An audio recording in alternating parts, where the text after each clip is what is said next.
Good afternoon, everybody. Another issue of Distant Voices. I'm Mark Zusman, the editor of Willamette Week. Delighted to be here with Dan Miller, who is with the National Weather Service office in Portland. And your title is, did you say operations manager? Science and operations officer. Dan, we're obviously talking to you because of the unusual weather developments and the fires. I read somewhere that let's see, Doug Graff, Chief of Fire Protection for the Oregon Department of Forestry, said the past 72 hours were the worst conditions for wildfire growth in the state's history. Powerful winds mixed with extremely dry brush pushing fires through canyons. Is that right? Are we at a historic point in terms of the danger? Well, yeah, I mean, I think, there's a lot wrapped up in what you just said there, but I think I'll come at it from a couple of different directions. First of all, there's a couple of different things that have to come together for really big, intense, explosively growing wildfires to happen. One of them is you have to have the right weather conditions, which is where we come in. The other thing, of course, though, is that you have to have something that's going to burn, and the fuel has to be very dry and ready to burn. And in terms of fuel moisture, we use a term called total energy release component. And over the last week to 10 days or so, the ERC, as it's called, is above the 97th percentile in terms of being dry. So in terms of the fuel moisture and the available energy for these fires, the stuff that's going to burn, yes, that's an accurate statement that we are at historically dry levels. I've had a 27-year career in the National Weather Service, and I think I want to say this because I think it's important. I think in the age of social media and cell phones, historic and unprecedented have kind of become buzzwords that are really tossed around a lot, and some of it's valid, some of it isn't. We won't bother too much about whether it's the largest wildfire in the state's history, but it is reaching historic proportions. The last I heard, there are something over more than 300,000 acres that are now they're out. Not all place. Yeah, I believe the total acreage in just the last 72 hours or so is around 340,000 acres.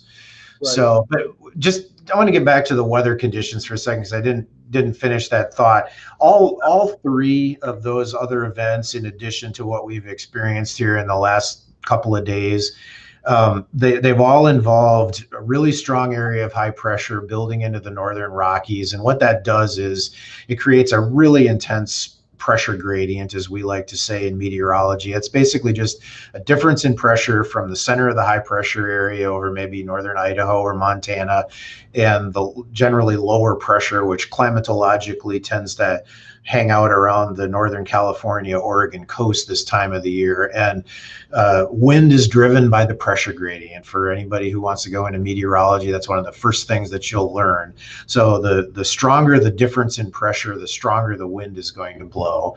And in addition to that, not only did we have sustained 30 to 45 mile an hour winds, we had numerous gusts above 60 that blew a lot of trees down. And then it was combined, just to add insult to injury, with an extremely dry air mass. And so you combine the extremely dry air mass with the really strong winds, with the historic dry fuel levels, and then you blow a few power lines down, or you have a couple of ongoing wildfires like we did with Beachy Creek and Lion's Head down around Santiam, just north of Santiam Pass in the Cascades. And whenever you get those kinds of weather conditions superimposed with ongoing or new fire starts, anything is just going to explode in size and intensity very, very quickly.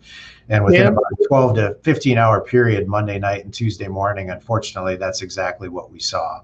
But it sounds like, as to Brown's comment, that she, because we have not yet set records for loss of life or property destruction, but she is predicting that we will, that you believe there are more acres that are still going to be burning in Oregon than that which exists now, that this fire is going to spread.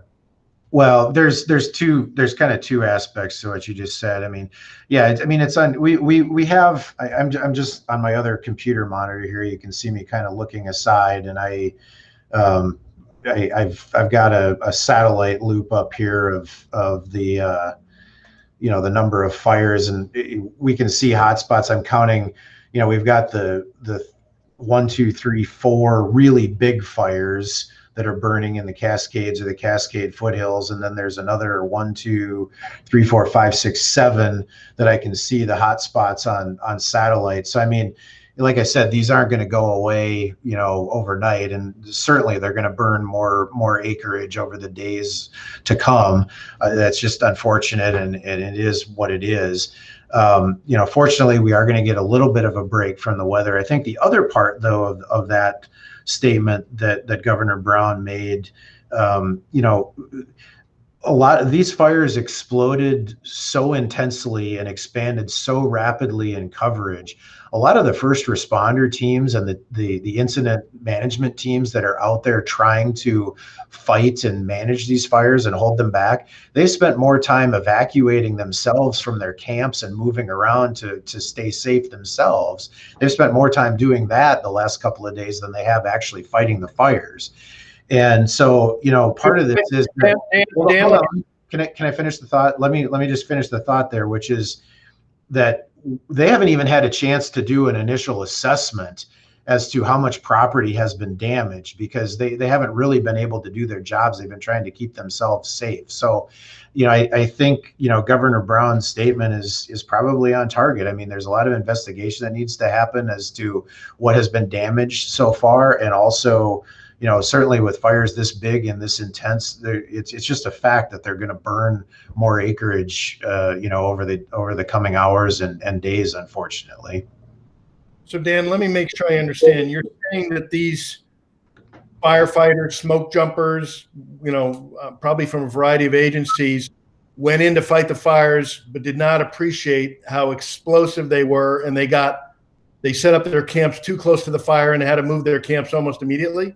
No, I wouldn't say that at all. I think one of their single prime. We have one of our employees that's embedded with one of those teams down in Marion County, and safety is their absolute number one priority when they're out there fighting fires. It's very dangerous work, and unfortunately, every year there are firefighters that get injured and even lose their lives. We saw that in Colorado earlier this year.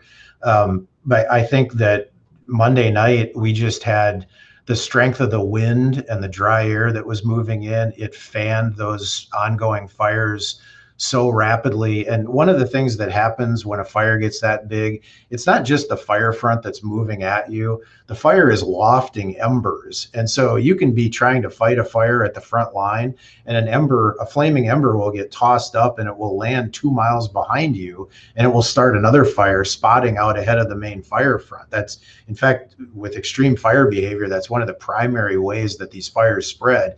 And so it's not just that, they set up too close or anything. It's just that for an abundance of caution, they had to get the heck out of Dodge to a safer place, because they knew if they stayed there any longer, they probably, they would put a lot more lives at risk than the people that already live in the areas that were affected. I don't think I've heard the state or you folks or anybody tell me not to go outside and barbecue. I'm not going to, but it strikes me that no matter if you live anywhere in Western Oregon, that's probably a good idea. Yeah, no, it's not a good idea. In fact, I believe, I'm not sure if it originated from the governor's office or somewhere else in the state EOC, but I believe there's been a statewide burning ban in place for several days now. What? I apologize. I was not aware. I mean, I haven't been barbecuing, but I don't. I specifically was restricted. But now that I know, I guess the safety message to people out there is, just use some common sense, and don't start a fire in your fire pit. Don't fire up your barbecue. Just go support your local restaurants during the pandemic and give it a few days so that we can recover and get past this period of extreme fire weather conditions. Because boy, if anything additional gets started, it's still gonna grow very rapidly in the very dry fuels, and